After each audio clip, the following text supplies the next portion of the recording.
Bienvenue sur Africa 24 dans cette nouvelle édition du QG News. Voici les titres de l'actualité. Omar El-Béchir déféré au parquet en charge des affaires de corruption. L'ancien président soudanais est poursuivi pour corruption et meurtre de manifestants.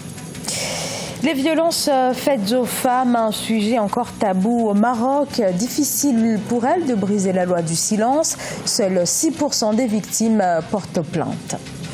Le spectacle Nuit de légende, place à la poésie, notamment au slam. Grande effervescence autour de cette soirée culturelle ivoirienne. C'était ce 15 juin à Abidjan. Omar El-Béchir transféré donc dimanche au parquet anticorruption, une scène inimaginable il y a encore quelques semaines.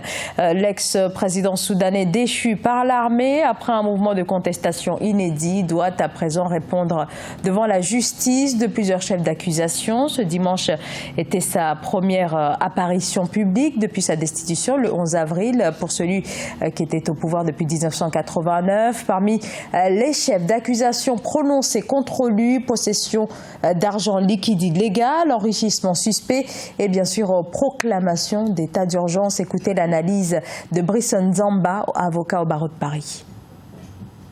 Il faut déjà distinguer et connaître un peu la constitution soudanaise, ce qu'elle dit.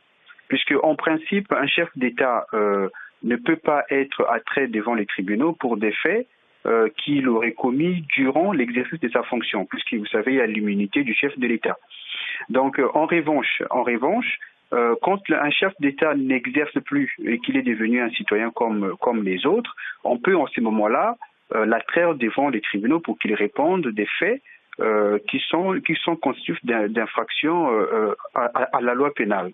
Donc là, comme il s'agit des faits de corruption, je pense que l'ex-président soudanais peut être attrait devant les tribunaux. Il peut répondre donc de ces faits-là. Et donc, cela peut aussi servir politiquement parce que ça envoie un signal fort pour tous ceux qui font de la politique au Soudan et ça leur instruit que pour l'avenir, ceux qui vont prétendre à être chefs d'État devront répondre des faits si jamais ils sont convaincus d'infraction postérieurement à l'exercice de leur fonction. Voilà. Donc, c'est juridiquement c'est possible de le faire. Ça constitue une jurisprudence en politique, notamment au Soudan et même au niveau de l'Afrique, au sud du Sahara. Le stockage des produits et la lutte contre le gaspillage alimentaire, certainement l'un des défis qui se posent aux agriculteurs et aux revendeurs. En effet, bien souvent, faute de systèmes de stockage efficaces et appropriés, les produits qui résistent très mal aux conditions climatiques finissent par pourrir. Illustration au Nigeria sur le marché d'Owerri au sud-est du pays. C'est un sujet signé Philomène Tiné. Au marché d'Owerri, une ville du sud-est du Nigeria, de nombreux commerçants et agriculteurs subissent souvent des pertes. La raison, le difficile écoulement de ces productions. Toutefois, certains d'entre eux bénéficient d'un nouveau programme sur le marché qui les aide à assurer que leurs légumes et leurs fruits restent frais suffisamment longtemps pour générer un maximum de profit. Nous avions l'habitude de subir beaucoup de dégâts relatifs à la conservation de nos produits. Nous les conservions dans des dépôts et puis en 2 jours, la marchandise était gâchée et nous avions beaucoup de pertes, mais maintenant la chambre froide est disponible, nous pouvons y garder nos biens et il n'y a plus beaucoup de pertes. Ainsi, une start-up nigériane du nom de Cold Ups, une initiative fonctionnant à l'énergie solaire, fournit des chambres froides aux commerçants et aux agriculteurs qui souhaitent louer un espace pour conserver leurs produits au frais. Le souci avec les petits agriculteurs, c'est de stocker les denrées périssables, en particulier les fruits et légumes, mais aussi plusieurs racines et tubercules. Au cours de nos voyages, nous avons rencontré beaucoup d'agriculteurs et nous leur avons posé des questions pour savoir s'ils seraient capables de payer un petit service. Si nous leur fournissions des matières, nous leur avons proposé des installations d'entreposage frigorifique dans leurs fermes, au niveau du marché ou même à proximité. Le Nigeria perd plus de 30% de ses récoltes, une partie due aux difficultés de stockage, du manque de transformation de ses produits agricoles. Malgré les multiples législations en vigueur, rien ne semble mettre un terme aux violences faites aux femmes. Au Maroc, par exemple, plus d'une femme sur deux a subi des violences. Les associations qui leur viennent en aide dénoncent l'absence de soutien de l'État qui, bien qu'il ait introduit une loi en la matière en 2018, seulement 6% des victimes osent porter plainte. Ashley Duprat. Peu de victimes de violences domestiques osent parler au Maroc.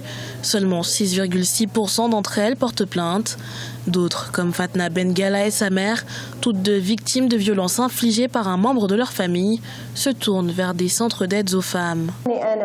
Les gens qui nous ont maltraités, ma mère et moi, sont de notre famille. Ils nous ont pris une part de notre terre et nous ont chassés. Nous vivons dans la douleur et la pression. Le coup que j'ai reçu sur ma tête a abîmé ma vision et j'en ai beaucoup souffert. Quand je suis allée à l'hôpital, je n'avais pas les moyens de me payer des médicaments, mais le directeur de l'hôpital m'a aidée. Des douzaines de centres proposant écoute et conseils aux femmes victimes de violences ont vu le jour au Maroc, à l'image du centre Arafa où s'est rendu Fatna. Mais comme les chiffres l'attestent, l'omerta autour des violences faites est encore bien présente dans la société marocaine. C'est souvent difficile pour les femmes de déposer une plainte à cause des pressions auxquelles elles sont soumises. Par exemple, quand une femme violentée part au commissariat, ils essaient toujours de la calmer en s'appuyant sur le fait que les femmes ne doivent pas se plaindre de leur mari. On leur dit qu'elles doivent conserver l'unité de la famille en étant patientes. C'est à cause de ce genre de discours que les femmes n'ont pas accès à la justice.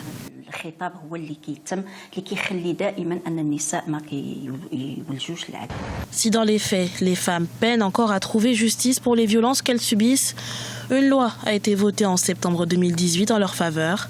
La loi 103-13 punit en effet les violences domestiques, mais aussi le harcèlement des femmes, qu'il soit verbal ou en ligne.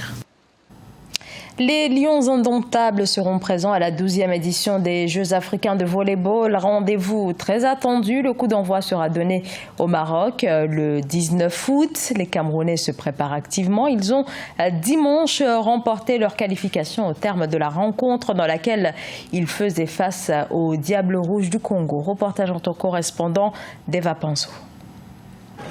Les volleyeurs camerounais se sont qualifiés pour les 12e Jeux africains Maroc 2019 en battant les Congolais par 3-7-0, soit 25-19, 25-19 et 25-21 ce dimanche 16 juin 2019 au gymnase Henri Elende à Brazzaville. Après 3 semaines de préparation, les Lions indomptables ont survolé leurs adversaires de ce tournoi qualificatif de la zone 4. Je pense que notre arme première ici a été la patience parce qu'on ne s'est pas trop embrouillé, on n'était pas trop agité. On n'a pas essayé de vite finir les points parce que je pense que dans ce genre de match qui nous oppose à eux, il faudrait vraiment prendre le temps de bien faire, de bien appliquer les bases du volleyball.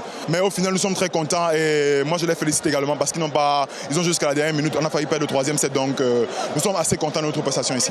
Les Diables Rouges du Congo sont passés à côté de leur match face aux Camerounais malgré leur victoire face à la RDC par 3-7-1 lors de la première journée de ce tournoi qualificatif. Finaliste malheureux lors des derniers Jeux africains en 2015 à Brazzaville, le Congo sera absent au Maroc et paye les frais de son impréparation. L'impréparation, c'est la seule leçon. Voyez-vous, avec deux séances d'entraînement, comment les jeunes se sont exprimés. Ce que je voulais, c'est d'abord encourager ces jeunes qui acceptaient jouer sans une préparation convenable. C'était le pays qui était en jeu. Ils ont porté les maillots, porté les couleurs de la nation. Bon, ça n'a pas tenu. Prochainement, peut-être qu'on se préparait mieux. Lors de leur première sortie, les Lions indomptables ont battu les Léopards de la République démocratique du Congo par 3-7-0 le 15 juin 2019. Les Lions qui regagnent le Cameroun ce lundi ont un calendrier chargé avec la préparation de la Coupe d'Afrique des Nations 2019 en Tunisie, les éliminatoires des Jeux olympiques et les Jeux africains au Maroc. Et de la poésie à présent avec la nuit de légende qui a totalement conquis le public au palais Bernard Dadier de Treichville. De la poésie sous toutes ses formes avec sur scène notamment Alain Tailly, l'un des acteurs majeurs de la scène culturelle ivoirienne. Reportage entre correspondant Oliva Diacotan. Considéré comme l'un des maîtres de la parole, l'enseignant des mots, le docteur Alain Tailly était sur scène avec ses élèves de l'école des poètes pour un spectacle le 15 juin 2019 à Abidjan. Une grande première pour 2 générations de slameurs, pour un croisement de talents qui sonnait comme une passation de témoins. Nous sommes dans un travail de reconstruction psychologique et morale de la jeunesse pour qu'elles se reprennent en main, elles se reprennent en charge autour de valeurs cardinales qui forgent les grandes sociétés. Nous pensons qu'il faut de la réflexion, il faut de la pensée. Menée par Ariel Menelik, Placide Conan et bien d'autres, la nouvelle génération issue de l'école des poètes a désormais la responsabilité de hisser la poésie au même niveau que les autres arts. Il y a un vent nouveau en termes d'oralité, en termes de prise de parole de la jeunesse. Et dans cette sous-région-là, la Côte d'Ivoire se démarque fortement et la Côte d'Ivoire sait tirer son épingle du jeu. Partout où nous partons, nous arrivons à faire ressortir ça en fait. Et je crois que la parole ivoirienne est prête et que la parole ivoirienne a sa particularité.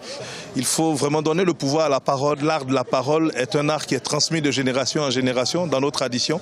Et c'est ce que nous avons fait aujourd'hui, un passage de témoin, un passage de flambeau pour dire aux jeunes que désormais, ils ont la responsabilité de parler juste, de parler droit, de parler bien et de bien parler. Reconnu comme le père fondateur de l'école des poètes, Alain Taï assure ainsi la relève de l'art poétique dans son pays à travers cette académie. Une académie qui révèle chaque année depuis 2013 de nouveaux talents. Ce journal a été réalisé par l'ensemble de la rédaction. Merci de votre fidélité. Dans un instant, une nouvelle édition de l'actualité sur Africa 24.